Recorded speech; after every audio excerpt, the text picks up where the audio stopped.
사고는 생각지도 못한 곳, 예상할 수 없는 상황에서 발생합니다. 정확하게 여기서. 항상 다니던 길에서 우회전을 하다가 사고를 겪었다는 제보자. 여기. 갑자기 오토바이가 나타날 거라고는 생각도 못했답니다.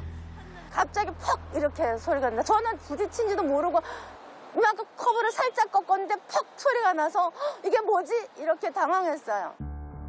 지인과 함께 약속 장소로 향하던 중이었습니다. 안전하게 회전 교차로를 빠져나와 우회전을 시도하는데요.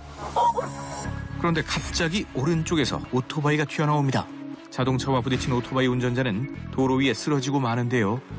제보자는 후방을 확인했지만 오토바이를 보지 못했답니다. 무조건 저만 잘못했다라고 얘기를 하는 거예요. 자기가 뒤에서 들어와 놓고 내가 갑자기 틀었다고 얘기하는 거예요. 근데 갑자기 틀 수가 없는 게 서행이잖아요. 서행이고 깜빡이를 켰는데. 후방 블랙박스 영상을 보면 오토바이가 뒤따라오는 것을 볼 수 있습니다. 그런데 제보자가 오른쪽에 공간을 많이 남겨두고 우회전을 시도하자 오토바이가 그 틈으로 들어가 추월을 시도했던 겁니다. 다행스럽게 오토바이 운전자는 크게 다치진 않았지만 갑자기 발생한 사고가 억울하기만 합니다. 7대3인데 나는 잘못한 게 없는데 좀 억울하다는 생각을 하게 됐어요. 우회전을 하려고 약간 사선을 살짝 물었다는 게 잘못이라는 거죠. 그래서 3을 물렸다는 거예요. 그래서 좀 억울했어요. 다시 생각해봐도 황당하기만 합니다. 갑자기 왜 이런 사고가 벌어졌는지 이해할 수 없다는데요. 이게 뭐지? 처음에 이게 뭐지라고 생각했어요. 전 처음에 제가 이제 돌다가 다른 차 박았다고 생각했어요. 가족들과 함께 집으로 돌아가는 중이었습니다. 주차장을 나와 우회전을 하는 순간 오른쪽에서 오토바이가 튀어나왔습니다. 그런데 이병철 씨도 뒤에서 오토바이가 오는 걸 보지 못했답니다. 저는 인지를 못했어요. 제가 이제 우회전 하는 때 확인할 때는 제 뒤에 차량이 있었던 걸 확인했는데 제 뒤에 차량에 오토바이가 가려져 있었기 때문에 제가 인지할 수 있는 상황이 아니었어요. 도로에 진입하자 멀리서 빠르게 다가오는 오토바이가 보입니다. 그러고는 오른쪽에 비어있는 공간으로 파고드는데요. 이때 우회전을 하던 제보자와 오토바이가 충돌한 겁니다. 애기들은 이제 좀 많이 놀란 상태였던 것 같고요.